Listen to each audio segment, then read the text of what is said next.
Our story takes us to the luxurious 5-star Jawa hotel in the city of Yunqing. Inside, a red-haired woman was enjoying a hot, relaxing shower. Meanwhile, a man with bad intentions grabs her clothes, saying he'll finally make her his. But suddenly, he's interrupted by a knock on the door as a food delivery had arrived. The guy then replies that he's on his way to get the order he placed, and to everyone's surprise, the person there was our protagonist, Yi Chen. The lover opens the door and is shocked to see the delivery guy, while the woman appears right behind him. The young woman, covered only by a towel, confusedly asks if he was the one who took her clothes. Shocked by the scene, Yi Chen ends up dropping the bag of food on the floor. Annoyed with the situation, the rich man starts to shout and insult our hero. Seeing the commotion, his wife shouts "Coney," which leaves the protagonist completely confused. The lover then mocks him, saying that her useless husband was actually a delivery guy. Yi Chen starts having flashbacks of how he cared for her for 3 years, and she never let him touch her. The young man then questions her about why, because he thought she was a woman with principles. She coldly replies that she cheated on him because her husband is just a useless food delivery guy. Right after, the woman introduces the other man as a young master, the head of a large company. She continues, saying that only a man like that is worthy of her, and not a poor man like her husband. The rich guy then tells Yi Chen to kneel and admit he was wrong to get 5 stars. The protagonist fills with rage, thinking how they can be so shameless just because they have money. Fang Qiu then tells the woman not to worry, and that they should just continue what they were doing. Full of rage, our protagonist grabs the guy and tells him to stop, while the lover screams out in pain. His wife steps in front of the rich guy, defending him, and even challenges her husband to hit her. And in a threatening tone, the woman says she'll call security if he doesn't leave. Disappointed with everything, our hero just stares at her and says her name, Wang Jiao. Then, Yi Chen remembers when his grandfather showed him a picture of his arranged bride. That had been the first time he saw the face of the woman he was going to marry. Back then, he thought she was beautiful and believed he would have a happy and peaceful life with her. But now he realizes it was all just a dream and hopes she won't regret it. The young woman laughs and says her only regret is having a useless husband as the young man leaves. Outside, the delivery guy gets on his scooter and prepares to leave that horrible place. Then, he receives a call from an unknown number and promptly answers. It was his master informing him that his 3-year training as the Wang family's son-in-law was over.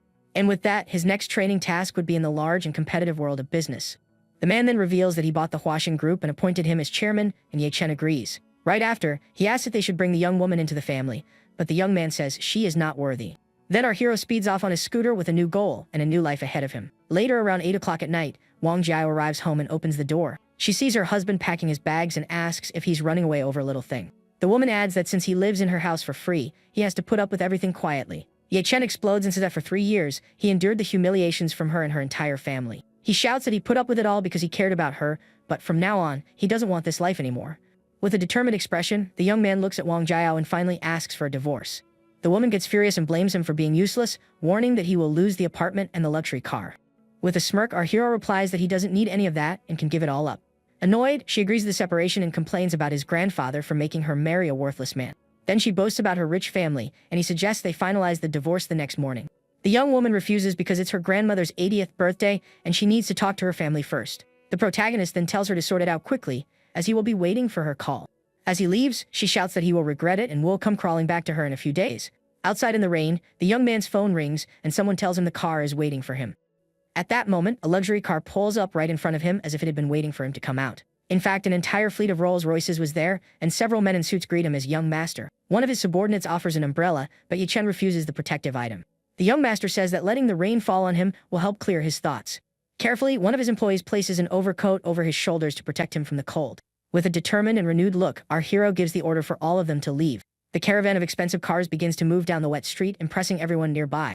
People on the sidewalk are confused about what's happening with so many cars of that brand. From upstairs, his ex-wife hears the noise and wonders if someone very important has shown up. Inside one of the vehicles, the protagonist looks ahead with a serious expression, focused on the future. The world knows of rich families, but the most mysterious of all is the Yi family, with billions in assets. Arriving at a heliport, one of the men guides him into a waiting helicopter. Since the age of 3, the family's heirs undergo a strict and different education from others. And to test each one's character, the family elders subject them to special trials. In a flashback, we see his grandfather explaining the mission to marry into a second-class family. Back then, the young man willingly accepted the test because he was already interested in the young woman. But now, with a tear on his face, he understands that it's all over and he is welcomed back. Back in his rightful place, the protagonist returns to his true home and family. The next morning, at Jiao's grandmother's birthday party, everyone congratulates her. The matriarch of the Wang family then notices Yi Chen's absence and asks where he is. The ex-wife blatantly lies, saying her husband probably went to work. 2 relatives start mocking the protagonist for being a food delivery guy and embarrassing them. Furious with the lack of respect, the old woman orders her granddaughter to bring the young man there immediately. With no way out, the young woman decides to reveal to everyone that the 2 of them are getting a divorce. The grandmother shouts that the marriage was arranged by her grandfather and asks who gave permission. Crying, she makes up that the reason is that Yi Chen has another woman and she can't go against her grandfather. The old lady is shocked and calls the young man a monster for cheating on her granddaughter after everything. A cousin then comments that it's no surprise since she never let him touch her in 3 years. The matriarch ignores this and says that even so, he shouldn't have cheated and orders him to be brought in for discipline. Promptly, the woman picks up her phone to call her ex-husband and follow her grandmother's order. Yi Chen's phone starts to ring. It was his ex-wife calling him. The young man answers the call with a cold voice and asks what she wanted this time. The woman says her grandmother wants him to go there, but the protagonist replies that he won't and hangs up. She is outraged by his attitude and can't believe her ex-husband hung up on her. The young woman then informs the matriarch he won't be coming, and the old lady becomes furious with his audacity. At that, the cousin Shaji offers to go get the protagonist, and the grandmother agrees with the idea. Seeing her cousin leaving to get her ex-husband, the woman just watches the scene in silence. The grandmother takes advantage of everyone's attention to make an important announcement to the family. She tells them that the Hoshin group has a new, mysterious chairman whom no one knows. The old lady finishes by saying that the family's future depends on a good relationship with this man. Meanwhile, one of Yi Chen's subordinates questions him about his recent actions. The hero explains that it's his last day as a delivery guy, and that he prefers to observe his enemies from the shadows. Elsewhere, his ex-wife's cousin calls the young man while driving his luxury car. The relative asks where he is, and the protagonist reveals his location to the man. With a malicious smile on his face, the cousin says he's on his way to meet him. A short time later, the man's car nearly runs over Yi Chen, who is on his scooter. The driver then orders the delivery guy to get in the car, because the grandmother wanted to see him. Our hero refuses and warns that the divorce is going to happen even if her grandmother begs. Shaji laughs and says the matriarch wants to punish him, and Yi Chen asks what the reason is. The cousin accuses him of cheating and says that's why he deserves to be punished by the Wang family. Our hero is surprised and asks if his ex-wife really said that he cheated on her. With that, the young man starts to laugh, and the annoyed cousin asks what he's laughing at. With a cold look, the protagonist thinks how Wang Jiao can be so shameless and deceitful. Shaji is startled by the sudden change and feels a powerful presence coming from the delivery guy. The relative then tells him to get in the car and kneel to receive his punishment from the grandmother. Annoyed by the refusal, the cousin gets out of the car and threatens him, saying he's going to give him a beating. Without hesitation, Shaji lunges at our hero and tries to punch him in the face. But Yi Chen dodges easily and uses his scooter's mirror to hit the attacker's face. The blow lands perfectly, and the cousin screams in pain as a trickle of blood runs from his mouth. Furious, Shaji pulls out a knife and says he's going to carry out the family's discipline and finish him. The cousin then tries to stab the young man, but our hero is faster and dodges the attack. With a quick move, he grabs the enemy's wrist and prevents the blade from hitting him. Seizing the opportunity, the protagonist lands a powerful punch right on the cousin's face. Lying on the ground, the man hears Yi Chen say that he's no longer the Wang family's dog to obey them. And with a determined look, our hero declares that no one will give him orders anymore. The defeated cousin threatens him as a delivery guy puts on his helmet and prepares to leave. Meanwhile, at the entrance of the Manhwa Hotel, the matriarch's birthday party was still going. Mrs. Wang and other relatives were waiting anxiously when someone announced Xiaoji's return. Seeing the car approach, the grandmother praises her grandson's efficiency in carrying out her orders. But to everyone's surprise, the young man gets out of the car all beaten up and calls for his grandmother in despair. Shocked, the grandmother asks who hurt her grandson, and he reveals it was Jiao's useless husband. The young man's father appears furious and shouts that the worthless trash dared to hurt his son. With his face all swollen, the relative then asks the grandmother if they should call the authorities. The matriarch refuses because it would be a disgrace and says she will handle it as a family matter. She then tells her son to use his contacts to teach the young man a lesson and bring him back. Half an hour later, Yi Chen is surrounded by 2 huge men in a dark hallway. The brutes introduce themselves and tell the protagonist to come with them without asking any questions. The young man deduces they were sent by the Wang family and refuses, as it's his last day of work. With that, the goons get angry and charge at him with the intention of hurting his hands. Soon after, only sounds of a scuffle and screams of pain echo through the silent hallway. Moments later, our hero appears calm and relieved that his work wasn't affected. But one of the goons gets up behind him with eyes red with anger, ready to attack. The man attempts a surprise attack from behind, but the protagonist dodges with a quick move. Without a worry, he even checks if his food delivery is still intact. Saying there's only one delivery left, the young man gets on his scooter and leaves, leaving the goon behind. Back at the luxurious Wanha Hotel, the Wang family's party continued in full swing. Zhiqiang tells his mother that the men he hired were all defeated by the former son-in-law. The matriarch is shocked and wonders if that useless man really knows how to fight. Just then, a man announces the arrival of the regional agent of Tuanchuan Delivery to congratulate her. Sheiji's father realizes that's the young man's boss and whispers a new idea to his mother. The boss, named Ma Kun, arrives bringing an expensive bottle of wine as a gift for the birthday lady. Mrs. Wang thanks him but notices he's not in a good mood and asks why. The cousin's father then takes the opportunity to whisper in his ear about Yi Chen. Ma Kun is shocked to learn that the son-in-law not only cheated on her granddaughter but also hurt her grandson. The man laments that he can't help, but Zhiqiang says he is the perfect person for the job. It's then revealed that the young man works as a delivery driver for his company, Tuanchuan Delivery. With a malicious smile, the boss tells them not to worry and that he will handle the matter himself. He then takes out his phone and tells an employee to create a fake order for the Wanha Hotel. 15 minutes later, our protagonist arrives on his scooter to make his last delivery of the day. He calls Mr. Ma, telling him the order is at the hotel entrance, and asks him to come get it. On the other end of the line, the boss ignores him and tells the delivery guy to bring the package inside the hall. The young man explains that entry is not allowed and that the customer needs to come to the door. Ma-kun then looks at the matriarch, who with a gesture approves for him to continue with the plan. In a threatening way, the man tells our hero to wait for him right there at the hotel entrance.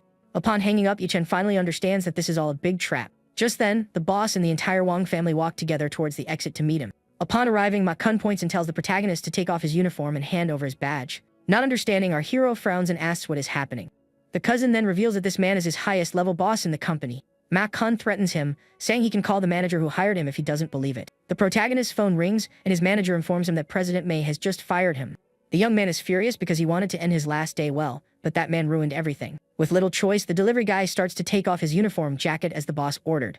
The ex-wife's father and cousin mock him, telling him to take it all off like a little dog. With that, our hero asks the boss if his agency contract doesn't expire this year. Ma-kun is speechless and wonders how a simple delivery guy could know that information. With a smirk, Yi-chen informs him that he will no longer be the agent for the delivery company. The man gets angry and shouts that he is very close to the big boss of Tuanchuan and won't be fired. Then the Wang family's grandmother enters the discussion and yells for the former son-in-law to kneel on the floor. She accuses him of cheating on her granddaughter and hitting her grandson, promising to punish him in front of all the guests. The protagonist smiles and asks why he should kneel for that old lady.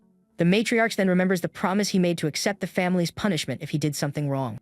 Our hero confirms that his word still stands and that he is not a man to go back on it. Satisfied, the cousin's father orders them to bring the Wang family's dragon ruler for the punishment. Next, a heavy golden object in the shape of a dragon is brought into the hall. The guests whisper that being hit with that must hurt for days and could ruin one's face. Without hesitation, the man orders them to give the young man 20 slaps to the face with that metal object. Jiao's father offers to discipline the son-in-law personally for having failed in his duty. But suddenly, a female voice interrupts everyone and says to leave the matter to her. It was Wang Jiao herself who takes the ruler and says that since he is her husband, she will hit him herself. With an ironic smile, our hero says that first she cheated on him, then she accused him, and now she wants to hit him. The woman looks away, and he scoffs, saying he married a rare and unique wife. She then reaffirms that he is her husband, and that if anyone is going to hit him, it will be her.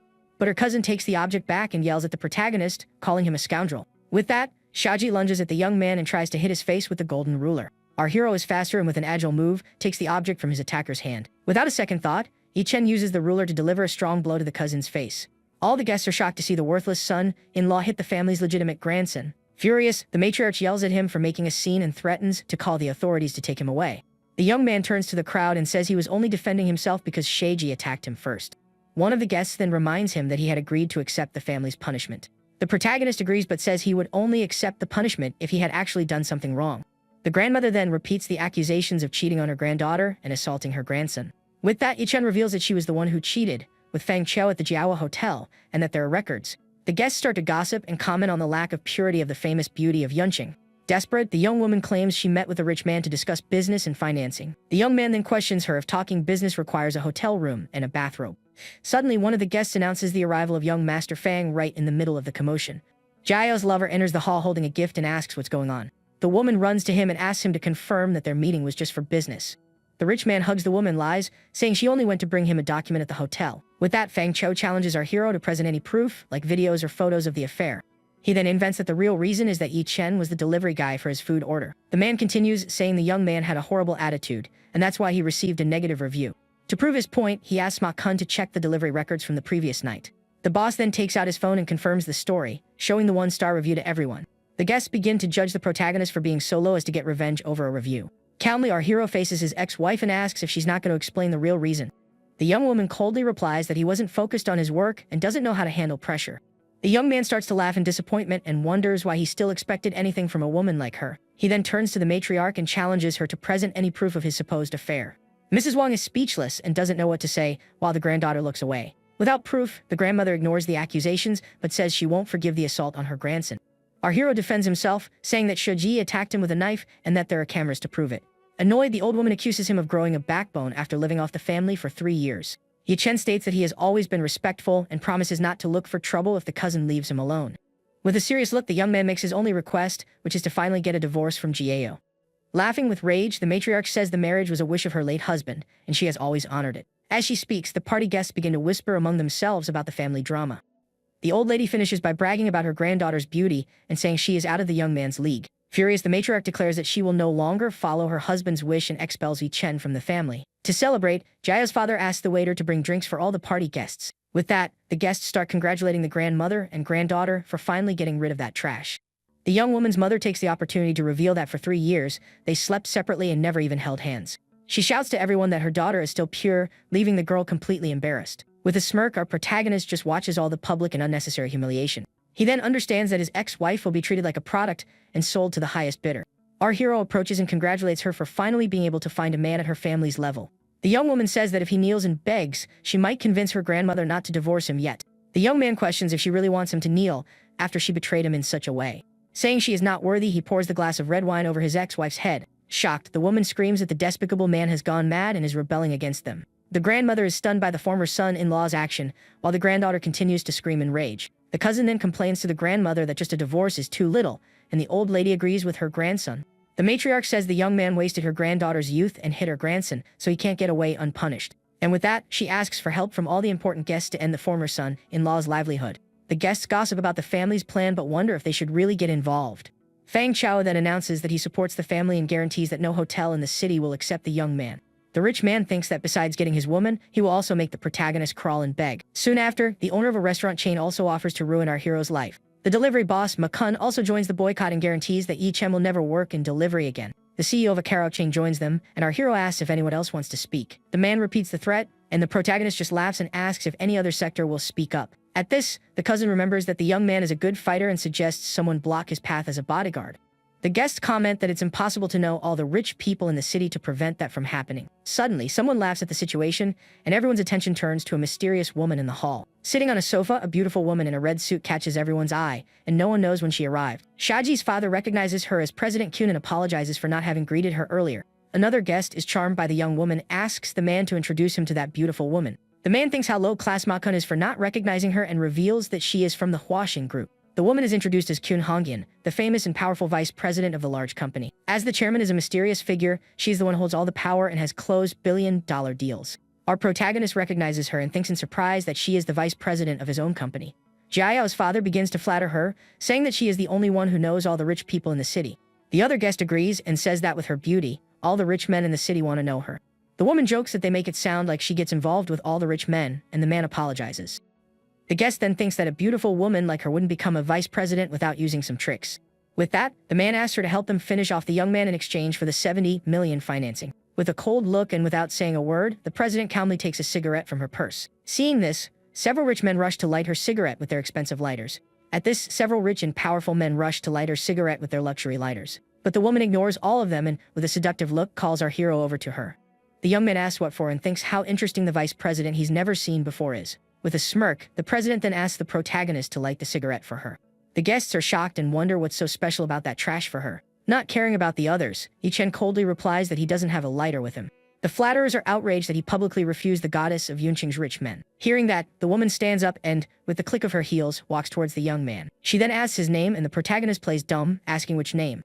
The president specifies that she wants his name, and the young man scoffs because they've already said it's Yi-chen. One of the men yells at him not to be disrespectful, but the woman gestures for him to be quiet. She approaches and says that since he has the same last name as the new chairman, she will give him a chance. Whispering in his ear, the woman compliments him and offers him a job as her personal bodyguard. The female guests gossip and wonder why she is protecting him, and if she likes the young man. The ex-wife watches the scene from a distance and doesn't understand what the powerful woman wants with Yi-chen. One of the men takes the opportunity and asks for the new chairman's full name, since he is also a Ye. The president replies that the boss doesn't want people to know about him, and even she doesn't know his full name. With that, our hero realizes that she doesn't know who he is and asks what way out she is proposing. She says that if he kneels and apologizes one by one to the Wang family, she will forgive him. And after that, she will hire him as a bodyguard with an annual salary of 200,000. The ex-wife complains to her grandmother, saying the president is clearly going against them on purpose. The matriarch then understands that the woman plays at a high level, which is why she became a vice president so young. With that, the old lady realizes that she offends no one and can make any man fall for her. But to everyone's surprise, our protagonist simply refuses the powerful woman's offer. His ex-wife is completely shocked and speechless at the audacity of the man who was once her husband. The president herself can't believe what she heard and yells for the former son-in-law to repeat what he just said. With a serious look and without hesitation, our hero prepares to answer the woman in front of everyone. He leans close to her ear and firmly repeats that he refuses the humiliating proposal she made. The sudden touch leaves the powerful woman completely flustered and embarrassed by the situation. One of the men yells at him and the young man defends himself, saying he only got closer so she could hear better. Furious, the woman thinks that this son-in-law doesn't know what's good for him and that he has a lot of nerve. Then she turns to the matriarch and announces that she will support the family in ending Yi Chen's life. The guests celebrate, and his ex-wife says that now he has no way to survive in the city. The young man questions if the decision is hers or the Huaxing group's, and she confirms that she represents both. Our hero then reminds her that she is just the vice president and doesn't have the right to speak for the entire company. The guests whisper that he is right and that she shouldn't speak on behalf of the mysterious chairman. Annoyed, the woman decides to reveal the truth and says that the new chairman Yi is actually her lover. Our protagonist is in shock and wonders at what point he became that woman's lover. He then questions if she isn't ashamed to say that in front of him, and she reaffirms the lie. The guests understand that only a chairman would be at her level and that they make a perfect couple. Sheiji's father celebrates and says that now that they know about the romance, the financing deal is guaranteed. The president then asks everyone to keep it a secret, as her boyfriend keeps his personal and professional lives separate. Our protagonist laughs and thinks how the woman boasts and then makes up an excuse so her lie isn't discovered. Annoyed by the young man's mockery, the powerful woman turns to him and asks what he is laughing at. Yi Chen says he heard the chairman is amazing and that she isn't pretty enough for him. Flustered, she claims they admire each other very much and that he rented an island to ask her out. Tired of so many lies, our hero thinks it's not worth wasting time arguing with a liar. So he turns to his ex-wife and calls for them to go finalize the divorce, and she agrees. The cousin interrupts them and tells the young man to stay and eat before being kicked out of the city forever. One of the men compliments the cousin and compares the scene of him pulling the young man's clothes to walking a dog. With a cold look, our hero thinks that the delivery boss Makun needs to be punished appropriately. With that, he takes out his phone and calls one of his men, asking for the name of the CEO of Chuanchuan Delivery. The protagonist then orders him to contact the man and revoke the Yunqing agency. Everyone in the hall is shocked and confused to see the former son-in-law making that call. On the other end of the line, his subordinate confirms and informs him that the man has a net worth of 50 billion. The young man then agrees to meet the CEO another day and asks his employee to arrange everything. With the order given and the plan in motion, our protagonist calmly hangs up his phone. An awkward silence falls over the hall as everyone stares at the young man with his phone in his hand. The cousin starts to laugh and asks who he's pretending to be to revoke an agency qualification. Makun also scoffs and tells the young man to pick the right time to brag, as he's not scaring anyone. Jayo's father calls him disgusting and says his grandfather is just a farmer and he's living in a fantasy. With a serious expression and without saying a word, President Kyun just watches the whole commotion. Just then, Makun's phone rings and he happily answers, seeing that it's President Wu to renew the contract. But on the other end of the line, the man informs him that his agency qualification has been officially revoked. In shock at the news, the delivery boss turns pale and can't believe what he just heard. He then looks at the president and the guests, thinking that he can't let anyone find out the truth. Desperate, Makun pretends everything is fine and talks about the renewal fee, but is told there will be no more agents. The president ignores him and says not to worry, they'll have a drink together when they meet. Confused, the man says their cooperation will be pleasant, and the president calls him crazy. After hanging up, the boss despairs and wonders if Butler Fang hasn't told the president yet. The cousin then approaches and asks if the renewal went well, and Makun lies, saying it went very well. Shaji proposes a toast to wealth, and the man downs the glass at once with tears in his eyes. Our hero notices the crying while the cousin praises the man's courage for drinking it all at once.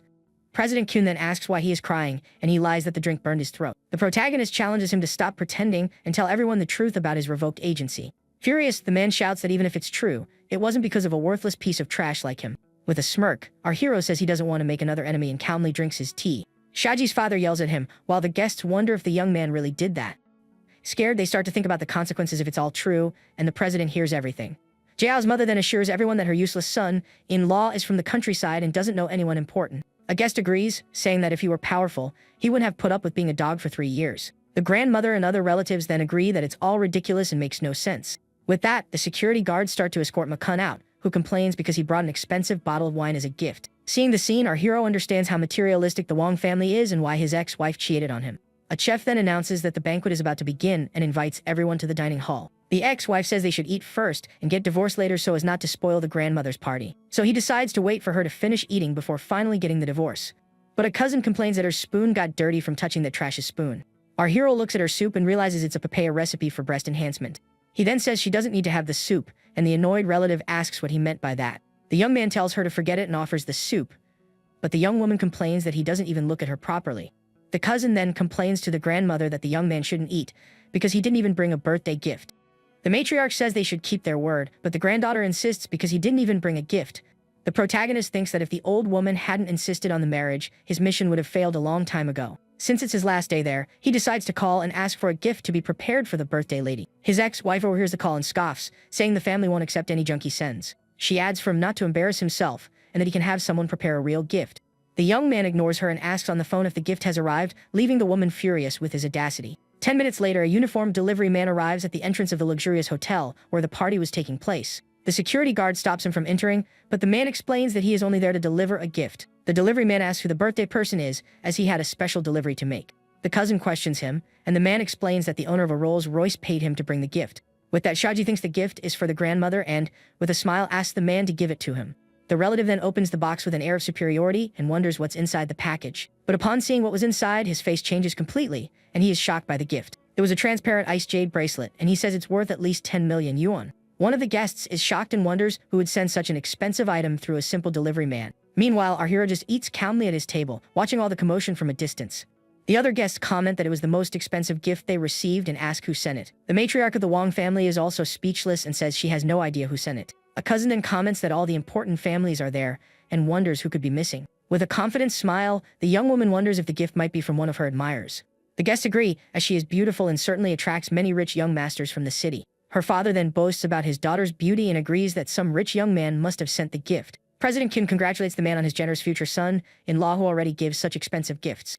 Seeing the scene, our hero thinks how they would rather guess it was an admirer than admit it was him. The young man then gets up and asks his ex-wife Jiao if she has finished eating.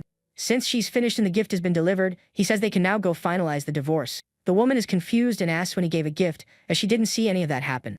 Our protagonist then points to the jade bracelet and says that was the gift he gave. Jiao's father yells at the former son-in-law is shameless, as he could never afford that bracelet. The cousin complains that the useless husband is embarrassing the family and reaffirms that the gift is from an admirer. Annoyed with the situation, the ex-wife says she no longer wants to be married to him and that they should go quickly. Our hero turns to the grandmother and says that for 3 years they were a family and the bracelet is his gift. The matriarch tells him to stop bragging and leave, as he brings shame to the Wang family name. The cousin then threatens him, telling him to crawl out of the city as soon as the divorce is finalized. The young man calmly replies that leaving or not is his decision and that no one will order him around. A short time later, the couple leaves the hotel while a luxury car pulls up right in front of them. The young woman's father scoffs, saying he isn't worthy of riding in a BMW and should take a bicycle. With a malicious smile, he warns that they will be waiting at the gate of the registry office and speeds off. Unfazed, the protagonist just hails a taxi and asks the driver to take him to his destination. In a short time, he arrives at the civil registry office to finally resolve the situation. With the divorce certificate in hand, the young man thinks that after 3 years, he is no longer a live-in son-in-law. The ex-wife mocks him, saying that now he is a discarded son-in-law, which is even more shameful. Our hero just tells her to say what she wants, as he no longer wants anything to do with her family. As he leaves in a taxi, the young woman yells and insults him, calling him useless, worthless trash. She then asks her lover, Fang Chou, to follow the car and see if he's really leaving Yunqing. The rich man agrees and follows the taxi, as he is sure the young man is heading straight for the train station. He explains that since the ex-husband has no way to support himself, he has no choice but to leave. The woman, however, becomes thoughtful and says that his expression makes her feel it's not that simple. While following him, the rich man realizes that this path doesn't lead to the city's train station.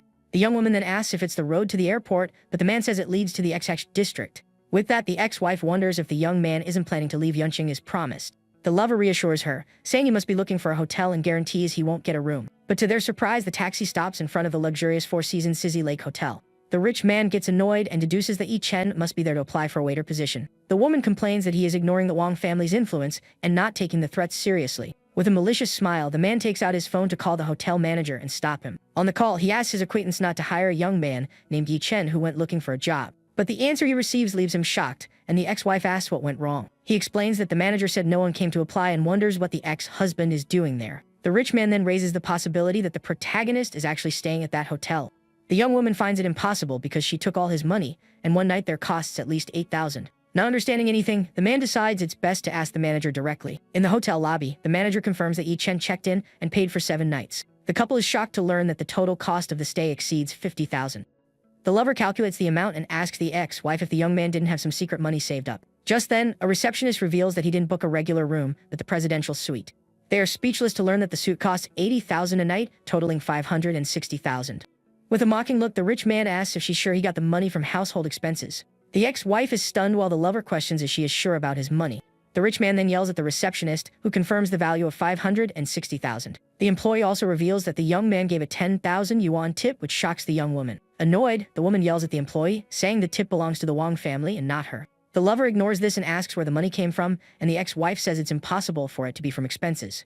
Then she remembers that he took care of the grandmother's dog and suggests he stole antiques from the house. The rich man agrees with the theory and tells the woman to call her family, check if anything is missing. Meanwhile, back at the Wanhao Hotel, the Wang family matriarch's birthday party was still going. The guests whisper among themselves and wonder who the mysterious person who gave the gift could be. President Qin also wonders about the daughter's absence, as it has been a while. She thinks that even with the bad traffic, the mysterious person should have arrived at the party by now. With that, the woman starts to wonder if the gift wasn't actually sent by the former son-in-law. Just then, Jaya's mother's phone rings, and she answers when she sees it's her daughter calling. On the phone, the young woman tells her mother to rush to the grandmother's house to see if any antiques are missing. The mother is shocked to hear her daughter accuse the ex-husband of stealing the family's heirlooms. Overhearing the conversation, President Kyun lights a cigarette and thinks with relief that he is just a thief. With her business settled, the woman gets up and says goodbye to the matriarch as she needs to leave. Sheji's father then takes the opportunity to remind her about the financing matter, and she reassures him. Seeing that the mysterious donor isn't going to show up, the other guests also start to leave. The grandmother then asks the mother why her granddaughter only discovered the theft after the divorce. The mother explains that her granddaughter suspects theft because the husband spent 600,000 on a suit. Furious with the young man's audacity, the matriarch of the Wong family screams her former son-in-law's name. She then orders some relatives to go to her house to search while others wait for the donor. A short time later, a luxury car arrives at the huge and remote Sixian mansion of the family. Inside, the cousin suggests they split up to search for the stolen items more quickly. 20 minutes pass, and upon searching one of the rooms, the young man realizes that nothing was missing. The uncle also confirms that he didn't find anything of value missing, which proves the ex-son-in-law's innocence. This meant that our protagonist had stolen absolutely nothing from the Wong family. But Shaji lies to his uncle and says he needs to check again to be sure nothing is missing. With a malicious smile on his face, the cousin prepares to put his evil plan into action. He takes a 5 million watch and decides that from that moment on, Ye Chen would be the thief. The relative then screams desperately to his uncle, saying that a very expensive watch is missing from the room. Shocked, they finally understand how the young man got the money to pay for the presidential suit. The uncle then calls his mother and tells her that his late father's very expensive watch has been stolen. The matriarch screams in the phone and orders them to bring the young man back so she can punish him.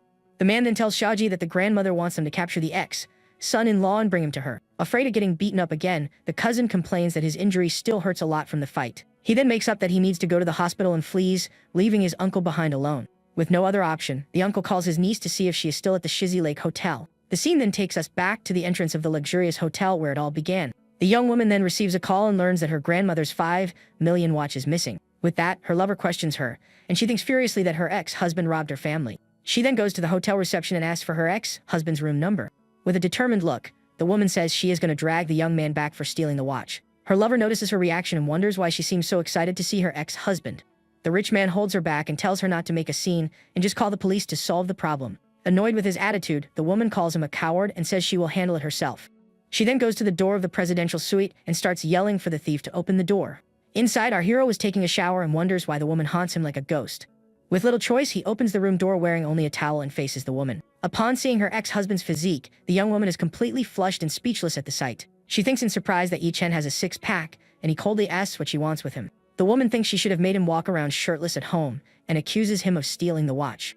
He plays dumb, and the ex-wife shouts that the grandmother lost a watch and it could only have been him. She points to the room and says that would be the only way for him to pay for such a luxurious suit. The young man thinks how incredible her family is, says he never took a penny and asks her to leave. The young woman is in shock as he rarely called her Miss Wong and feels the distance between them. Just then, she remembers when he treated her with affection and called her wife and goddess. Back in the present, she angrily asks if he has another woman in his room and that's why he wants her to leave. The protagonist calls her crazy and says they are already divorced and threatens to call hotel security.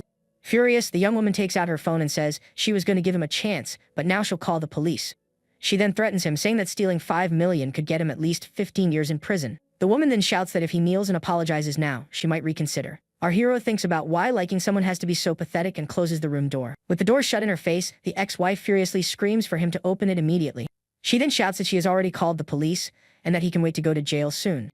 Meanwhile, at the mansion, the grandmother is shocked to learn that her granddaughter called the authorities. Her mother says that Wong family matters should be resolved by them and not by strangers. The matriarch then says that maybe he is destined to rot in prison for staining their name. 10 minutes later, 2 police officers arrive and ask for Miss Wong, who made the report. The lover lies, saying the ex-son-in-law stole a watch to pay for the suit and women. The officer then tells the receptionist to call the room and ask the suspect to come down. Seeing that he doesn't answer, the woman says he must be scared and feeling guilty. With that, the officers decide to go up to the room with her to check the situation up close. Upon arriving at the suite, one of the officers knocks, and the young man, now wearing a robe, opens the door. The police chief introduces himself and asks about the theft, and our hero denies taking anything. The officer then comments on his poor past and how he received nothing in the divorce. With that, the officer questions him about where all the money came from to pay for that luxurious suit. With a calm look, the protagonist asks for a moment and turns to get something from inside the room. He then picks up a document from the table and prepares to show the truth to everyone. Calmly, he shows the stock transfer agreement and reveals himself as the new CEO of the Huaxing Group. He then hands his expensive diamond-studded business card to the shocked police officer. The younger officer then whispers to the chief if such a luxurious card couldn't be fake. With that, the chief asks if they can find his information in an official database. The young man explains that he asked a colleague to hide his data, but that he can release it for a while. Then he calls a friend and asks for his profile to be visible for just 10 minutes in the system. A minute later, our hero informs the officers that the search can now be done as they requested. The younger officer takes out his phone and searches for the Hoshin group to verify the story. On the device's screen, Yi Chen's photo appears with the title of CEO of the large tech company. Shocked, the police officers wonder if this couldn't be the work of some professional hacker. Seeing their suspicion, the protagonist says he didn't want to brag but has no other choice. With that, he shows them his bank account information to prove he is telling the truth. The officers are speechless when they see a balance of over 10 billion yuan in his account. Our hero explains that the money on one of his cards is already worth more than the entire Wang family. He then questions them if, with all that money, he would really need to steal a simple watch. The police chief then asks why such a rich young master would marry into the Wang family. The young man explains it was an arranged marriage and asks them to keep his secret and identity. The officers find it all very strange but promise to protect the privacy of young Master Ye. With everything resolved, they apologize for the trouble and say goodbye to our protagonist. 2 minutes later in the lobby, the officer informs the ex-wife that Yi Chen did not take the watch. The ex-wife refuses to believe it and shouts that if he didn't steal it, where did the money for the hotel come from? She calls him a broke delivery guy, and the officers wonder if a broke person can have 10 billion in the bank. The chief then warns that without concrete evidence like videos or photos, they cannot take the young man in. The officer scolds her for insulting her ex-husband, but she defends herself, saying she wouldn't have divorced him if he were capable. The younger officer is shocked, and the woman asks if her ex-husband now regrets the separation. The officer thinks that she should be the one to regret it, having thrown away a billionaire CEO husband. Changing the subject, the young woman then asks if there was any other woman in her ex-husband's room. The police chief confirms that Mr. Yi was completely alone in his quarters. With a convinced smile, the woman thinks that this means he still loves her and is suffering for her. The lover watches the police leave and wonders why they became so polite with the young man. Just then, her phone rings and it's her cousin calling to see if the police had already taken the ex-son-in-law. The young woman then explains to him that the authorities said there is no evidence, and that's why they didn't take him in. On the other end of the line, the cousin asks what kind of evidence they need to finally frame him. With a malicious smile, the relative reveals that he has the watch, which is why there's no proof of theft. So he decides he will forge proof of sale to ensure his enemy goes to prison. The woman hangs up the call and becomes thoughtful about the situation and her cousin Xiaoji's plan. She worries about the possibility of him going to jail and remembers when he used to take care of her. Her lover notices she's distant and just watches her in silence, not understanding her thoughts. The rich man then hugs her and suggests they also spend the night at that luxurious hotel. Furious with the proposal, the woman pushes him away and insults him for not being able to handle Yi Chen. She thinks angrily that Yi Chen ruined her night and promises she won't leave him alone. Just then, a hotel employee compliments the woman's beauty to the rich man, who gets embarrassed. Annoyed by the comment, the man grabs the employee and tells him to let him know when Yi Chen leaves. The next morning around 6 o'clock, our protagonist gets ready for a new day of work. At the reception, the hotel staff are surprised to see the young man leaving his room. In an elegant suit, his CEO aura dominates the environment and a female employee falls for him. Right after, the employee takes out his phone and informs Mr. Cho that Yi Chen has just left. One of the rich man's goons then follows our hero's taxi and reports that he is heading downtown. 20 minutes later, the young man arrives in front of the huge Huashan Group building for work. He thinks about what President Kyun said and wonders what her attitude will be when she sees him there today. At the same time, in his room, his ex-wife's lover wonders what Yi Chen is doing in that place. He remembers the president's threat and thinks the young man went to get revenge on her for the humiliation. With a malicious smile, he sees an opportunity to get closer to the woman and please her. Just then, the powerful president's phone starts to ring, and she answers the call without much enthusiasm. On the other end of the line, the man introduces himself, and the woman recognizes him from the birthday banquet. He then warns her that the Wang family's former son-in-law has gone to her company to get revenge. The woman tells him not to worry, as the building has security and he won't be able to get in. But the rich man reveals that the young man has an access card and has already passed security without any problems. Shocked by the news, the president is confused about how he got her company's card. The man then invents that he used the money from the stolen watch to buy access from someone. The rich man flatters the president on the phone, saying she is beautiful and that he is worried about her. The woman thanks him for the reminder and says she will send someone immediately to check the office. The lover offers to go help her too, but the president hangs up on him without a second thought. She then calls her secretary and tells the young woman to go to the office to see if there is anyone suspicious. About half an hour later, the scene takes us to the front of the large Huashan Group building. At the reception, the security guards say good morning to Secretary Zhou, who is arriving for work.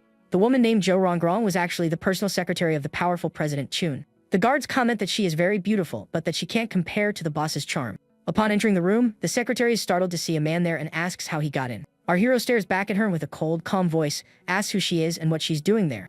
The young woman then formally introduces herself as Zhou Rongrong, the president's personal secretary. The young man starts to wonder why a woman like Kyun would hire such a beautiful secretary. He then thinks that maybe the president likes women and is interrupted by the confused secretary. Without wasting time, our hero reveals himself as Yi Chen, the new chairman of the Huashan Group. The secretary is completely shocked and speechless upon discovering the truth about the young man. She apologizes desperately and explains that her boss warned her about a suspicious person on the premises. The protagonist understands that the Wong family followed him and tells the employee to get back to her work. He then says he heard the vice president is beautiful and that he wants to see her as soon as she arrives. In the restroom, the secretary calls the president to inform her about the situation at the company. The woman is shocked to learn that Chairman Yi is in the office and wants to see her now. Without hesitation, the president says she is on her way to the office to meet the new boss. With that, the woman speeds her red sports car through the city streets at high speed. 10 minutes later, the woman arrives in the building's lobby and is greeted by a familiar voice. It was her secretary, who greets her as soon as she sees her entering through the door of the large building. The boss asks where the chairman is, and the employee says he is waiting for her in his office. On the way, she notices that many female employees have arrived earlier and wonders why. The secretary explains that the new CEO is super handsome, which is why they all rush to see him. With an air of curiosity and mockery, the powerful woman then asks how handsome he really is. The young woman sighs and says he is more handsome than celebrities and must be around 23 years old. Kyun Hong-in is surprised by his age and thinks she became a vice president at 32, which is already rare. She then scolds the young women and tells them to act professionally so as not to embarrass her. The secretary said a CEO like him could only be a perfect match for President Kyun. The young woman continues, saying he complimented her and that maybe he came early just to see her sooner. With a smile, the woman boasts that there has never been a man she couldn't control. The other female employees agree and say there is nothing the president can't handle. In a flashback, we see a rich and powerful man cleaning her shoes like a little dog.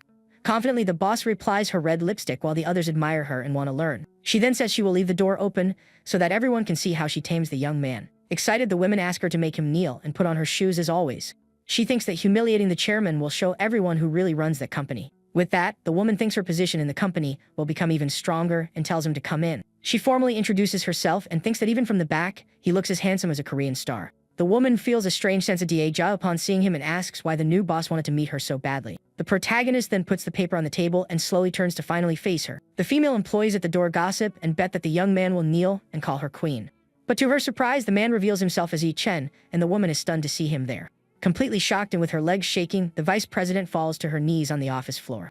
The young women at the door are confused as to why the powerful president is kneeling before the new boss. The office door was open, and everyone passing by could see the unbelievable scene. The secretary thinks in shock that it wasn't the chairman who knelt, but her own boss. With a cold and superior look, our hero just stares at the woman kneeling before him on the floor. Just then, the female employees scream and flee upon realizing they were caught spying on the whole scene. Meanwhile, the woman remained there on the floor, not knowing what to do or how to react. He then asks why she is kneeling, and the young woman blames the Wong family for offending her boss. With her head down, the woman apologizes and asks for forgiveness for everything she said the day before at the party. The young man then approaches and with a gentle touch, lifts the woman's face so he can look at her. He reminds her that yesterday she told everyone they were lovers and asks if she remembers. Our hero pulls her onto his lap and asks about the island she said he rented to ask her out. Completely embarrassed and not knowing what to say, the woman just apologizes again. Seeing her state, the protagonist smiles and with a calm voice, tells her to get up from his lap.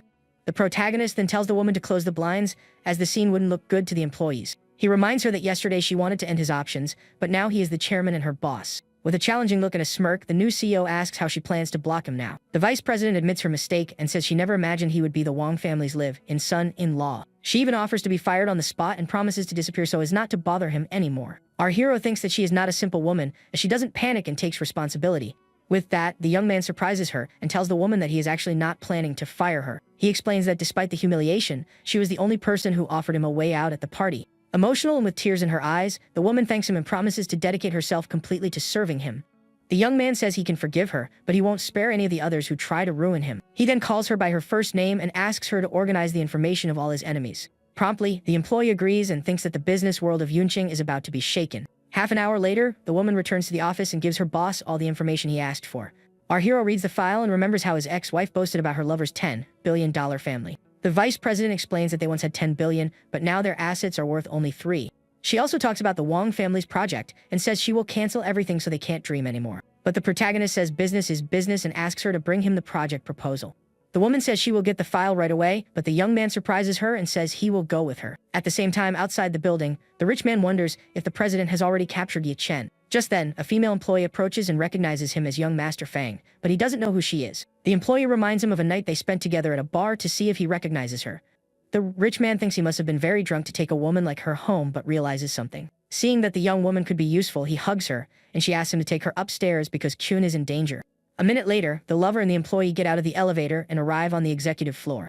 Just then, the man overhears 2 female employees gossiping about the president kneeling before the new boss. He then approaches the president's secretary and asks where her boss is at that moment. Completely ignoring the young woman's question, the man walks past her and heads towards the boss's office. Without a second thought, the ex-wife's lover opens the office door with great force. He finds our hero and the vice president inside and calls him a shameless, thieving son-in-law. The president then asks who let the rich man in, and he accuses the young man of being there for revenge. With a smile, he tells the woman not to be afraid, because he will personally throw that trash out. But to the man's surprise, President Chun gives a hard slap right across the intruder's face. Furious, she yells at the man and asks who he thinks he is to call her so intimately.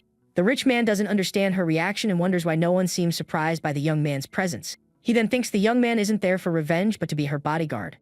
The lover remembers the gossip and deduces that it was Yi Chen who knelt to beg for the job. Mockingly, he says the young man woke up early to get ready and crawl to be her little dog. The rich man says she can't accept and reminds her of her promise to end his options. The secretary overhears the conversation and is shocked to learn that her boss actually threatened the chairman. Annoyed, the woman slaps the man's face again and yells, denying she ever said that.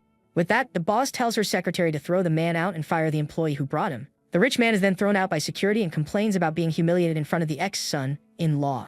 He then threatens our hero and promises to have him sent to jail and live on the streets forever. Furious, the ex-wife's lover walks towards his car to get out of that place as quickly as possible. Inside the vehicle, the man curses the president and says she only got to the top because of her face. He then promises that one day he will get revenge and make her kneel and beg for his forgiveness. With a smile on his face, the man decides he needs to tell the Wong family about the young man's new job. An hour later at the Shishin mansion, a voice asks in shock what the young master had just said. The rich man then tells the matriarchs that the ex-son-in-law became President Chun's personal bodyguard. The ex-wife and her relatives are shocked by the news and can't believe it's possible. The lover also invents that he heard from employees that Yi Chen knelt and begged for the job. He then deduces that the woman had her eye on the young man since the party, and that's why she felt sorry for him. Furious with the story, the ex-wife shouts that her ex-husband knelt for another woman and not for her. She remembers that in 3 years of marriage, he never once knelt for her. A cousin then scoffs and says the young woman doesn't have enough charm to make a man kneel. The relative continues and boasts that if she were married to him, she would make him wash her feet every day. The ex-wife says she was too good for him, and that if she had another chance, she would make him kneel all the time. Angrily, she complains to her grandmother, and says the president broke her word and that they must get revenge. But suddenly, a sharp slap hits the young woman's face, leaving her stunned by her grandmother's action. The matriarch then yells at her granddaughter and reminds her of the 70 million deal that is in the woman's hands. Jiao's father says she is jealous of President Kun because the other woman is more capable than she is. With that, the young woman shouts that since the family won't help, she will go to the Huaxing group herself to sort it out. Seeing the commotion, the matriarch then tells her son to call Qin Hongyan and settle the matter. On the phone, the old lady says that if she had known the woman had her eye on Yi Chen, she would have handed him over sooner. She then accuses her of going back on her word and demands an explanation for her actions. On the other end, the president apologizes and thinks that if the old woman knew the truth, she would have a heart attack. The matriarch then offers the young man as a gift since he is just alive and son-in-law to them. Not caring about the ex-son-in-law, the old lady asks about the 70 million financing deal. The woman replies that the chairman found the project interesting, but wants to know more before proceeding. Happy, the grandmother says her son will meet him personally, and the president agrees to set a time. The old lady then warns her son to make a good impression on the chairman and not to mess things up. He asks if they are going to forget the theft now that the young man is President Chun's man. The matriarch tells him to keep looking, as the proof will be useful to punish him or to negotiate with the woman. Just then, cousin Shaji arrives and tells his grandmother that he found out the young man sold the watch to a gangster. With a smile, the old lady says that Yi Chen is just the president's dog and that she won't do anything. She then turns to the rest of the family and complains that the old are useless and the young are incompetent. Furious, the grandmother yells at her granddaughter for not being able to hold on to a husband and for wasting a pretty face. Humiliated and with tears in her eyes, the young woman runs out while her mother asks where she is going. Inside her luxury car, she promises that she will teach her ex-husband a lesson for embarrassing her. A short time later, the woman arrives in the underground parking garage of the Huaxing Group building. From inside the car, the ex-wife is startled to see a woman with purple hair approaching. To her surprise, she sees Yi Chen and Qin Hongyan walking together through the building's parking lot. Angrily, the woman thinks how the scoundrel dresses so well after the divorce and even laughs with another woman. Without a second thought, the young woman gets out of the car and shouts that he is shameless for becoming the president's dog. The company's boss then recognizes her and wonders what the arrogant princess of the Wang family is doing there. The ex-wife accuses him of kneeling for the other woman and asks why he didn't do the same for her. She adds that she gave him many chances and that if he had begged, he would still be the family's son-in-law. Annoyed, the young man questions if she still has the nerve to ask why he didn't kneel. He then reminds her that she cheated on him with Fang Chao in a hotel and still wanted him to ask for forgiveness.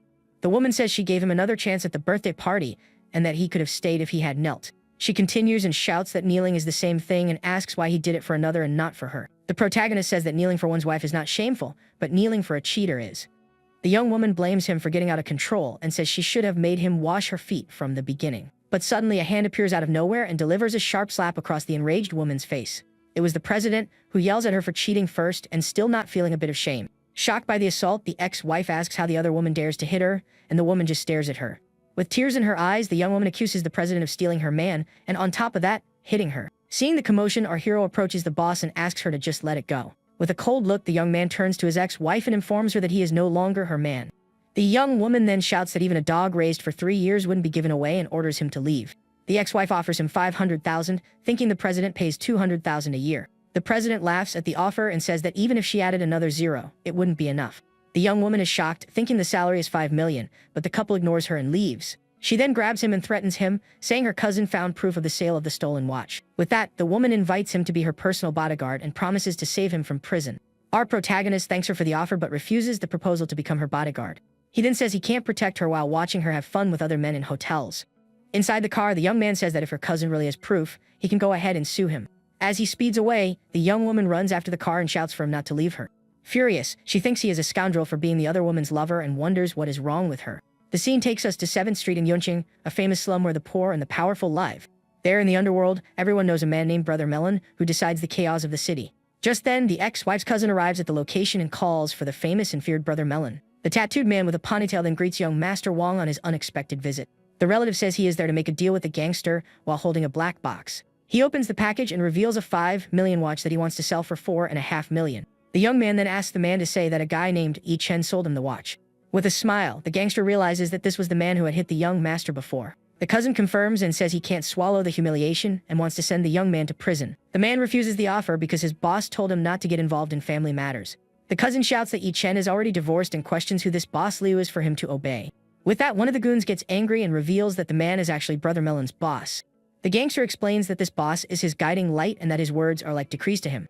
Desperate, the relative offers the watch for $4 million to close the deal no matter what. But the man repeats that the boss treats him like a son, and that's why he always needs to listen to him. The cousin then lowers the offer to $3 million and says he can easily make a $2 million profit. Just then, the gangster remembers that the boss also said to never turn his back on money and accepts the job. Meanwhile, back in the car, our protagonist drives alongside the company's president. He then informs the woman that without his permission, she can no longer touch Wang Jiao. The young man explains that hating is the other side of loving, and for him, hating her is the same as loving her. The boss is impressed with the young master's perspective and how advanced his thinking is. He is handsome and rich with a free mindset and also shows himself to be generous and caring towards women. With that, the woman thinks that since the ex-wife doesn't value him, she will claim him for herself. They then arrive at Jin's temple, where the Wang family plans to build a luxury residence. The president describes the place with its gardens, a maple forest, and a natural hot spring. She then questions him if he is really going to give the money to the family after everything they've done. Our hero surprises her and reveals that this project was actually his original idea. He explains that with the death of the ex-wife's grandfather, the mediocre relatives fought over the inheritance. So the young man created the project to control the high-level families and build his power there. He shared the idea with his ex-wife, who told her grandmother, and she gave the project to the uncle. The president explains that the Wang family prefers sons, which is why the ex-wife cannot inherit the business. Our hero agrees and says she has always been pressured, and the arranged marriage only made things worse.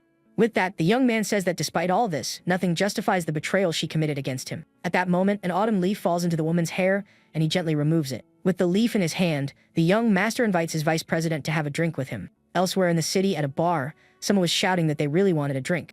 It was the ex-wife who was at a bar with a friend and was calling for her to drink with her. The friend, named Song Hongi, asks why she is drinking during the day and who made her so angry. The young woman then complains that the disgusting Kyun Hongyan slapped her just for insulting her ex-husband. Crying with rage, the woman wonders what the real relationship between those two is in the end. Her companion says the ex-husband is now the president's little dog, and that's why she defended him. The ex-wife defends herself, saying she only cheated once and that every beautiful woman does it nowadays. Hearing her friend, the young woman spits out her drink and shouts that she has actually cheated on him twice. The woman gets annoyed and says her husband at least never caught her in the act and that he should just put up with it quietly. She then complains that he refused to kneel for her, but did it for the president and that she can pay too. The friend says she knows him well and that he loved her very much for 3 years to fall for someone else so easily. Confused by the theory, the ex-wife doesn't understand what her friend means by that story. The young woman explains that he wants to become worthy of her so he can propose to her again in the future. Upon hearing that, the woman is shocked, and with her eyes shining, she finally understands everything. With a convinced smile on her face, the ex-wife seems to agree with her friend's new theory. With a convinced smile, the woman mutters that her foolish ex-husband still truly loves her. The friend then suggests she marry the rich man, but the other complains that he doesn't take care of her like Yi Chen. With a drunken look, she says her ex-husband made her unhappy, and that's why he deserves to suffer a little. The friend then asks why the young man who is alive and husband started making deliveries 6 months ago. Sleepy, the young woman explains that 6 months ago the family traveled, and he needed money because she got sick. Suddenly, the woman's phone rings, and her friend informs her that it's her cousin Xiaoji calling. On the phone, the cousin calls her to the grandmother's house because he found proof of the watch sale. Meanwhile, Yichen's phone also rings, and he sees it's a call from Wang Xiaoji. The relative then orders our hero to go to the grandmother's house because he found proof of the crime. The protagonist refuses as he is busy, but the cousin provokes him, saying the witness has already arrived. The young master thinks he never sold a watch and decides to go and settle this once and for all. He then hangs up and calls his secretary Joe, asking if the employee knows how to drive a car. With confirmation, he tells the secretary to pick him up to take him to the famous Shishan mansion. On the way, the secretary drives the luxury car at high speed through the streets of Yunqing City. Inside the vehicle, our hero thinks about how complicated his feelings are about returning to the Shishan mansion. About half an hour later, they finally arrive at the gate of the huge and luxurious Wang family mansion. The secretary then gets out of the car in her elegant outfit and gets ready to open the door for her boss. The grandmother and another relative are surprised to see the young woman and wonder where the family's former son-in-law is. With that, the employee opens the door and tells President Yi that they have finally reached their destination. Our protagonist then gets out of the vehicle and asks the secretary to wait for him outside. His ex-wife and the matriarch are shocked to see that the secretary has become his private driver. The cousin then starts laughing and says the guy is just putting on a show to impress the family. The cousin's mother agrees with her son and says it's hilarious to see the former son-in-law's whole act. He then asks him how much he paid the secretary to pretend to be his private driver in front of them. Another cousin calls him President Chun's lapdog, and the young man thinks about how nasty and mean his relatives are. Just then, his ex-wife Wang Jiao appears with a smug smile on her face, watching the whole scene. She then thinks her friend was right and that he's doing all of this just to impress her. Not caring, our hero tells his cousin to stop stalling and bring out the so-called witness to the incident. With that, the protagonist follows his relative inside the mansion and walks down a long red hallway. At the door to the room, 2 men with baseball bats were waiting for them with very menacing looks. The young man wonders what thugs are doing there, and one of them greets him, calling him Brother Ye Chen. Our hero doesn't recognize him, and the man says he sold him a watch for 5 million yuan. The cousin then taunts him, saying he's afraid to admit he sold the watch to the thug. Our hero smiles and says the witness suits the cousin's style, while Shaji yells that he's the one who took it. The matriarch then accuses him of taking from the family and still having the nerve to argue with him about it. Calmly, the young man turns to the old woman and says he only came there to make it clear that he didn't take the watch. The grandmother then shows the object and says it's a limited and exclusive edition, so it can't be a mistake. The thug then accuses him of selling the item to pay for his presidential suite at the luxury hotel. With that, he questions him about the hotel money, and the cousin thinks the former son-in-law has no way to defend himself. Our hero then says he wanted to interact with them like a normal person but only got mocked in return. So, the young man decides to lay his cards on the table and reveals to everyone that he is the president of the Hoshin Group. And with a serious look, he asks if the fact that he's a billionaire isn't reason enough for them. Hearing that, all the relatives and guests in the hall start laughing in our protagonist's face. The cousin scoffs and compares him to a movie character for bragging about being the richest man in the city. A female cousin offers to be his second wife if he really is the president of the big group. The thug then tells him to stop pretending and get on his knees for the grandmother and the cousin to apologize. His ex-wife says that because he was her husband for 3 years, the family won't send him away. She adds that he can pay the money back later, but needs to get on his knees and admit his mistake. Our hero replies that he did nothing wrong, and even if he had, the Wang family isn't worthy of him. Furious, the cousin's mother yells to call the authorities and send the former son-in-law away for 10 years. The thug gets worried because if the authorities get involved, the secret of their setup could be exposed. So he yells that the guy will get on his knees one way or another and tells his men to hold him tightly. With that, the 2 henchmen grab him by the arms and order our hero to get on his knees on the floor now. With a cold look, our hero repeats that they are not worthy of make him get on his knees. Then he easily breaks free and lands a powerful elbow strike on one of the henchmen, who cries out in pain. Next, the young man lands a clean punch right in the face of the other man who was holding him. The leader of the thugs is surprised by his strength and orders all his men to go after him at once. But suddenly, a little white dog appears, barking, and the men are startled by the animal's appearance. It was Huahua, the grandmother's dog, who gets in front of Yi Chen to protect him from the thugs. Our hero then picks up the little dog and says he took care of it for years, and the animal is worried about him. With that, he thinks that even a dog knows who treats it well, which is more than he can say for certain people there. Seeing that even the dog is on her ex-son-in-law's side, the matriarch orders a relative to get the animal back. With that, the young woman grabs the little pet, who won't stop barking, while the protagonist watches the whole situation unfold. Then, the family stares at him, and his former mother-in-law says she'll give him one last chance to kneel and admit he was wrong. Our hero then replies that they are not worthy as he is surrounded by the hired thugs. At this, the men get furious and rush towards him, but he easily lands a punch on one of them. As he fights, he remembers that 4 years before his marriage, the family had sent him to Syria for a year. With his combat experience, he kicks another thug, showing they are just amateurs compared to him. For someone who has been in real battles for years, he thinks this is nothing more than child's play. In the blink of an eye, all the thugs are on the ground in great pain, and the young man remains standing. Seeing the situation, his cousin gets angry and grabs him from behind, trying to restrain him. The relative then threatens him, saying he'll make sure his hands are never able to fight again. At that moment, the leader of the thugs gets up and warns that because he hurt his men, he's going to deal with the young man for good. Chen then breaks free from his cousin with an elbow strike and prepares for the next attack. With his eyes glowing red, he uses a strange power and sends a jolt through the men holding him. The family members are terrified, wondering how a person can have such frightening fighting skills. The grandmother then wonders if her late husband knew about his abilities and insisted on the marriage because of them. His ex-wife also considers but thinks it's unlikely, as the family has no enemies and doesn't need protection. The cousin's father then tells his brother that he found a real gem and is glad he turned him down before. Shocking everyone, he reveals that the grandfather wanted to marry Chen to his daughter, not his niece.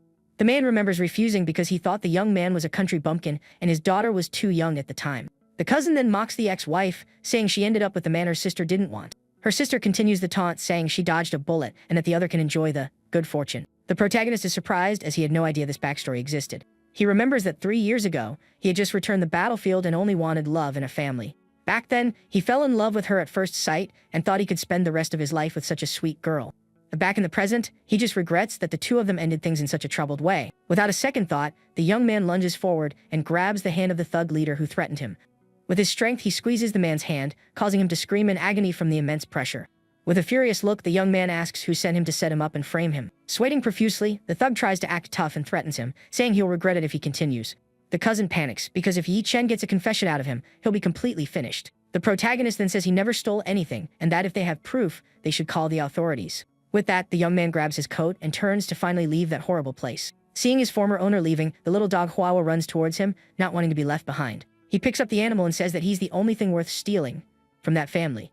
Watching the scene, the cousin asks his father if they're just going to let him leave like that, and the older man says they'll deal with it later. The relative then approaches the thug and his men to try to smooth things over, but the leader grabs him and demands another 1 million for his injured men's medical expenses. The cousin agrees to everything, saying money is no problem as long as he teaches Chen a lesson. The thug then leaves, vowing to get revenge for being humiliated and having his hands injured. At the Huaxing group, our hero announces he will cooperate with the Wang family's real estate agency and wants to see their plans. With that, his vice president agrees with the order and says she will notify them immediately. The scene then takes us to the luxurious Wang family mansion where they receive the news. The ex-wife's uncle informs the matriarchs that the president approved the funding but wants him to present the project. So, the grandmother tells her son to make an excellent impression on President Yi as they need a long-lasting partnership. At this, the ex-wife's cousin approaches her father and with a sweet voice, asks if she can go with him. The young woman says she heard the president is young and handsome, unlike other company heads, but her cousin reminds her that he's already taken and that he and President Kuhn are lovers. The girl replies that they aren't married and that since she's younger and prettier, she can win him over. Her brother agrees with the idea, and the grandmother says that excellent men are rare and she should fight for him. So, the matriarch allows her granddaughter to go meet President Yi, and the young woman celebrates the decision. Seeing this, the ex-wife gets annoyed because she had the project idea first and decides she will also go to the meeting. The cousin provokes her, saying she's divorced and that the president would never choose someone who has already been married. She continues the taunt and assures her grandmother that she will win over the president one way or another. The ex-wife feels wronged and thinks about how her grandmother always treats her with bias and prefers her cousin. An hour later at the washing group, the secretary informs her boss that Mr. Wang and his daughter have arrived. The protagonist then tells the young woman to take them to the reception room and let them wait. With a mischievous smile, he also tells the employee not to serve any kind of tea to the two of them. In the waiting room, the cousin complains to her father about the tight dress he made her wear. The man explains that the goal is to marry the president, not just to have a short-lived fling. The daughter then thanks her father and says she will steal the president from Ms. Qin to marry him. More than 10 minutes later, they complain that they haven't even received a cup of tea and question the treatment. The young woman then calls the secretary and asks for 2 cups of black tea, and the woman says she'll bring it in a moment. Another 10 minutes pass, and the cousin is furious because the tea still hasn't arrived. Her father calms her down, saying that when she is the president's wife, she can fire the secretary. With that, the young woman calms down and sits back down in an elegant pose to wait for the president. Half an hour later, she is tired of the pose and complains that the ladylike posture is taking a toll on her. Her father also complains that the president isn't taking them seriously, making them wait for a whole hour. At that moment, our hero finally appears at the door of the reception room to meet them. He sees the young woman slouched on the sofa and scolds her for her lack of manners in a public place. She sits up, surprised to recognize him as Chen, and he compliments the dress she is wearing. The young woman says she's not wearing the dress for him and that he isn't even worthy of her cousin. Her father then interrupts and asks what a bodyguard is doing there and where the president is. The young man thinks about how they still don't get it and says that if they are there for the project, he is the one they should talk to. The man calls him a useless bodyguard who only knows how to fight and understands nothing about business. Annoyed with the situation, our hero says that if they don't want to talk, then he will simply leave. Seeing this, the cousin stops him and says she wants to ask him something before he goes. She asks if he knows a lot about President Yi and President Kuhn's life, and he confirms. The young woman then gets closer and asks just how close they are and if they spend their nights together. He realizes she's a gossip and takes the opportunity to spread a rumor that the two have actually broken up. The cousin and her father are in shock at the revelation our hero just made about the breakup. With that, they celebrate the news, and the young man questions why they are so happy about it. The young woman then sits down again with an air of superiority and a smug smile on her face. She tries to call him by several different names, and the young man finds it strange that she uses 3 names at once. Her father then says that his boss will be his future brother-in-law, since his daughter is going to marry the president. With a sly look, he says that this way, the ex-son-in-law will once again have a connection to their family. The protagonist then questions if she is sure the president will fall for her, and the young woman confirms. The young woman continues, saying she suspects it was the president who sent the expensive bracelet for the anniversary. Our hero thinks about how conceited she is and, to have some fun, confirms that the gift was from the president. The young woman gets super excited with the confirmation and says she knew her intuition was right all along. With that, she tells her father that the president really likes her, and the man is overjoyed with the news. Her father celebrates that his future son-in-law will be the president, and she says she will tell her grandmother the news. The protagonist watches the scene with disgust, thinking about how that family is so unpleasant and lives for appearances. The young woman then asks where the president is, and the young man replies that he is in a meeting with guests. She complains about the long wait, and he describes the guests as a father and a daughter who is hitting on the boss. Furious, the young woman calls the other one shameless and asks where they are so she can go over there. Her father tries to calm her down, telling her not to be impulsive and ruin her first impression with the president. The young man then tells them to wait and that they will be informed when the boss is free, and then he turns away. 5 minutes later, the secretary appears and informs them that President Yi had to leave for urgent business. Upon hearing the news, the father and daughter are completely shocked and don't understand what happened. The man asks if he will be back in the afternoon, but the woman says she doesn't know and asks them to leave. Disappointed, they leave the building, and the father calls the matriarch, saying he confirmed the gift. The scene then takes us back to the luxurious family mansion where everyone was gathered. The ex-wife asks what is going on, and the cousin replies that she has great news for everyone. With an air of superiority, she reveals that the one who sent the $10 million bracelet was President Yi. The ex-wife is shocked and thinks she was wrong all along, and that it couldn't have been Yi Chen. A relative then questions how this is good news since the 2 presidents are lovers. The uncle then reveals that the 2 presidents broke up a while ago, and that the gift was sent separately. With this, the cousin brags and says that obviously, the president sent the gift to the grandmother because of her. The matriarch agrees with the analysis, and says she always knew the admirer was the president of Washington. The granddaughter then promises her grandmother that she will develop a relationship with the president and elevate the family's name. The ex-wife questions the source of the information, and the cousin reveals that it was her useless ex-husband who told her. With that, the ex-wife says she will go to the company that afternoon to handle the contract personally. The cousin then stops her and, with a mocking look, asks her to be her driver that afternoon. Furious, the ex-wife yells that she is very busy and has no time to be her driver. Angered by the humiliation, she storms out of the house, slamming the door and leaving everyone behind. Inside the car, she drives at high speed, completely enraged by the whole situation. The young woman can only complain and speed up the car, taking out all her anger on her driving. In doing so, she loses control of the car and ends up crashing hard into a tree on the side of the road. Crying over the steering wheel, she blames Yi Chen for making her go through all that humiliation. Back at the Huaxin group, we see the imposing building where our hero now works as president. At his desk, his phone starts to ring, and to his surprise, it's his ex-wife calling him. He answers the call, and on the other end of the line, the young woman yells angrily, saying she hates him. With a tired air, the young man asks what happened now and thinks about her little game.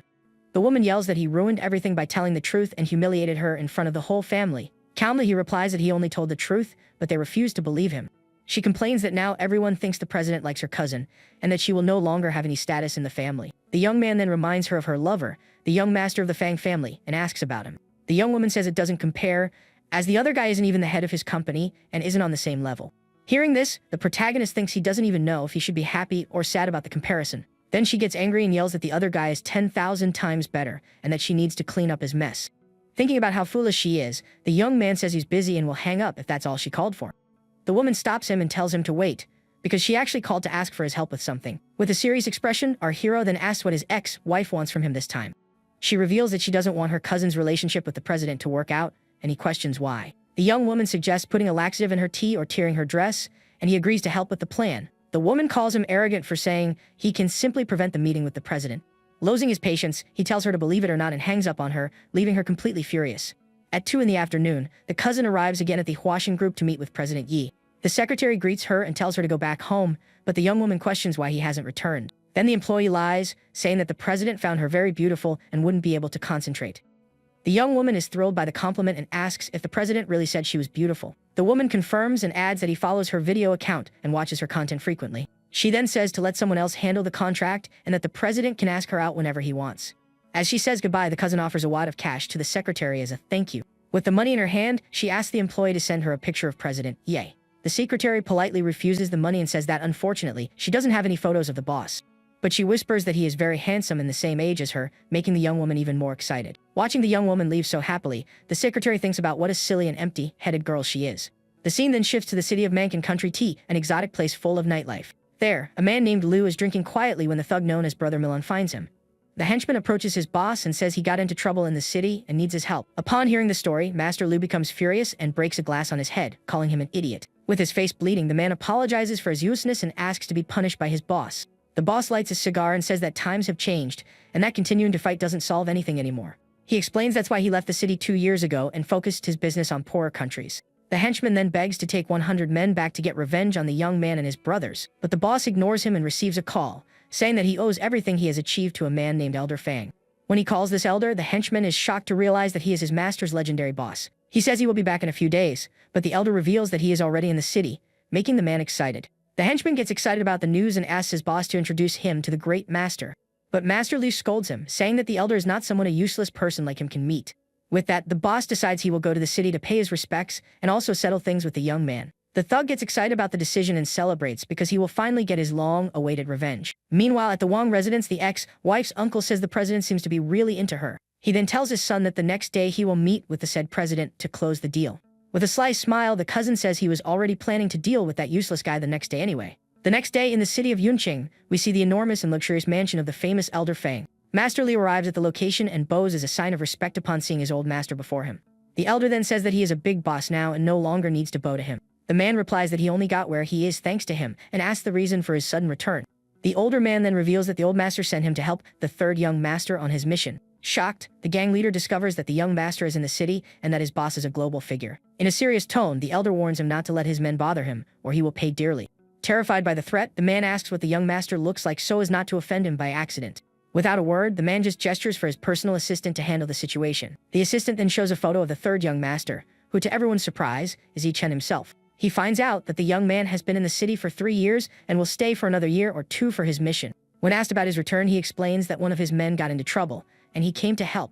The elder then repeats the warning, saying he doesn't care what he does as long as he doesn't get in the way. With everything settled, the older man invites him for a game of chess to see if he has improved. Back at the Huashan group, cousin Xiaoji complains about waiting for 2 hours and decides to look for Ye Chen. At that moment, our hero's phone starts to ring, and it's his cousin calling.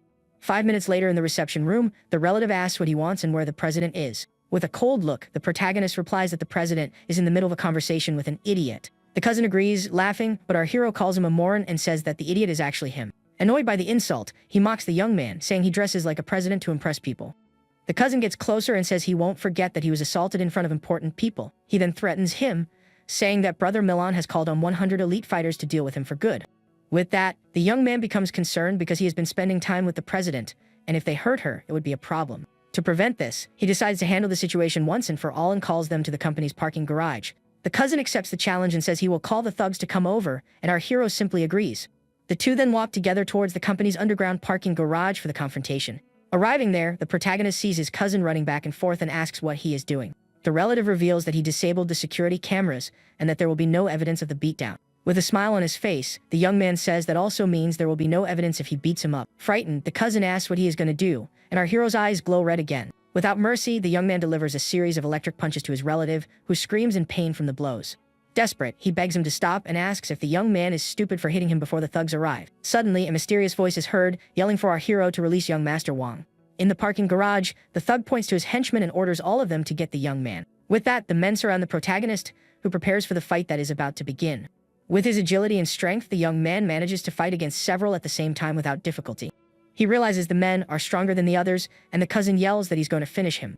The leader of the thugs then offers him a chance to kneel and follow him as his big brother. With a look of contempt, our hero simply replies that he's not worthy of his loyalty. Furious with the response, the man calls his boss and asks him to send 10 more men. Master Liu is surprised by the young man's strength and says that a fighter like him needs to be recruited. 10 minutes later, 2 cars arrive at high speed in the parking garage bringing reinforcements.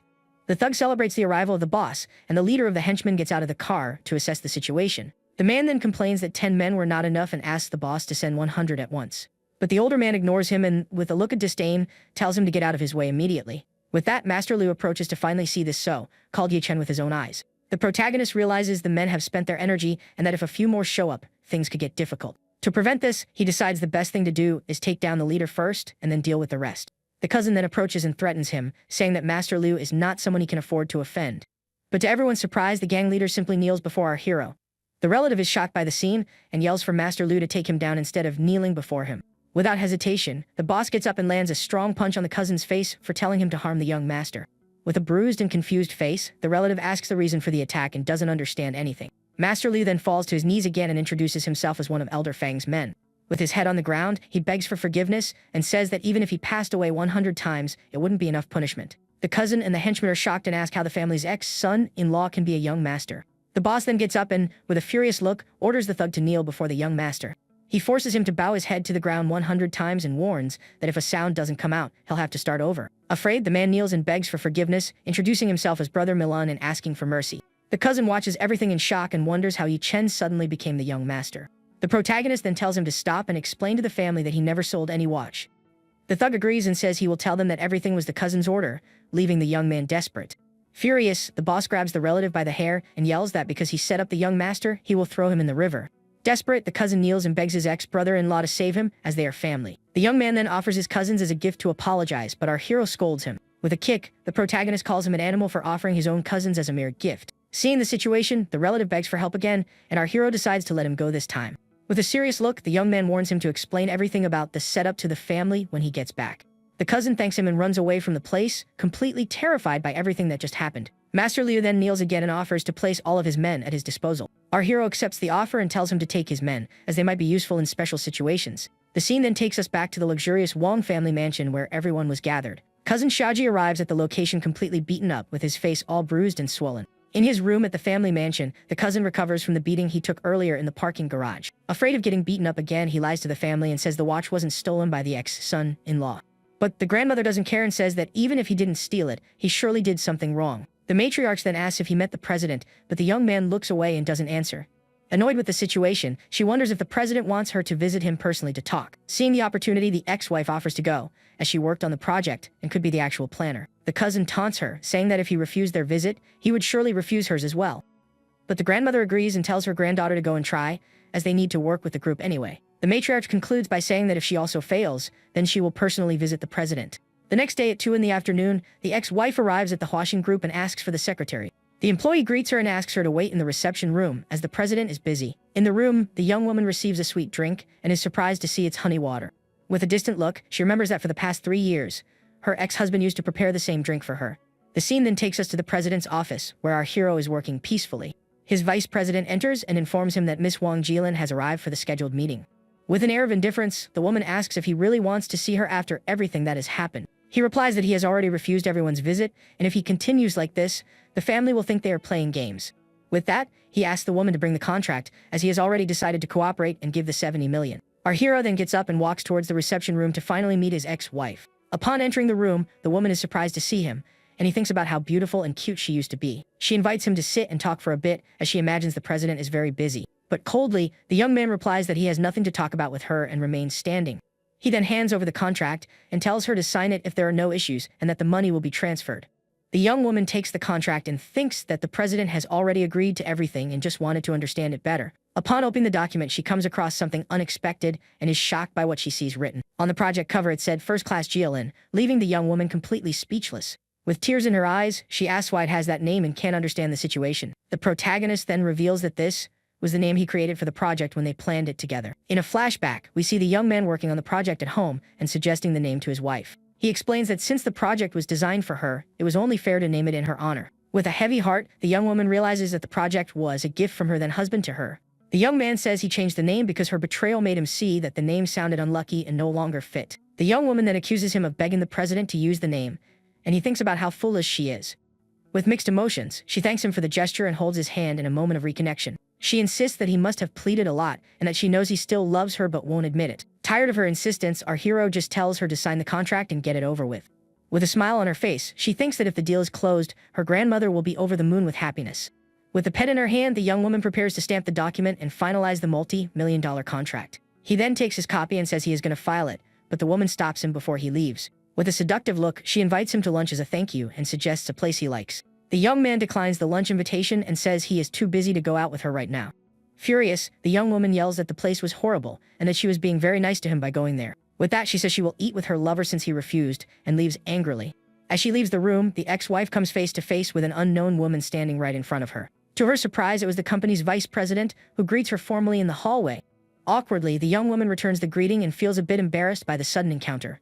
The woman thinks about how foolish the other is for trying to use her lover to provoke the president. But from the boss's expression, she realizes that he still cares about his ex-wife despite everything. She then thinks that it will be a long battle and suggests that he tear up the contract if the young woman annoyed him.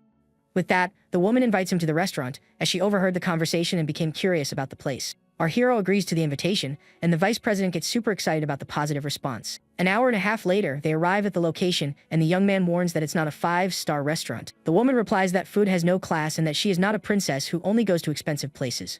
He thinks that she is different from other wealthy women, because she achieved everything on her own without depending on her family. The woman then pretends the ground is uneven and that she is afraid of tripping in her high heels. With that, he offers his arm to help her across, and she accepts the boss's chivalry. The young man remembers that for 3 years, he wanted to hold his ex-wife's hand there, but she never wanted to. In the end, the one who held her hand in her body turned out to be her lover, not her own husband. His vice president notices the change in his mood and asks what's wrong with him all of a sudden. He says he's fine and asks her to call him by his name when they are outside the company. The woman insists and asks what he was thinking about, as he seemed very unhappy at that moment. He lies that it's nothing but thinks that his ex-wife is probably having dinner with her lover. Angrily, the young man thinks about sending someone to permanently injure the lover in a personal way, leaving the woman confused. Elsewhere, the ex-wife is in a restaurant with a friend who asks the reason for the invitation. The young woman then shows her friend the multi-million-dollar contract she just signed with the Huashan Group. The friend is impressed with the achievement and the fact that the project was named in her honor. Then the friend asks how she managed it, and if she had to get intimate with the president to close the deal. The young woman reminds her that she agreed to go to a hotel with her lover in exchange for funding. Embarrassed, the ex-wife yells that she is horrible and asks her friend to give back her contract. She then explains that she only went with the other guy because he promised to help the family get the money. Looking at the contract, she says she liked his plan and wanted to help him make it a reality one day.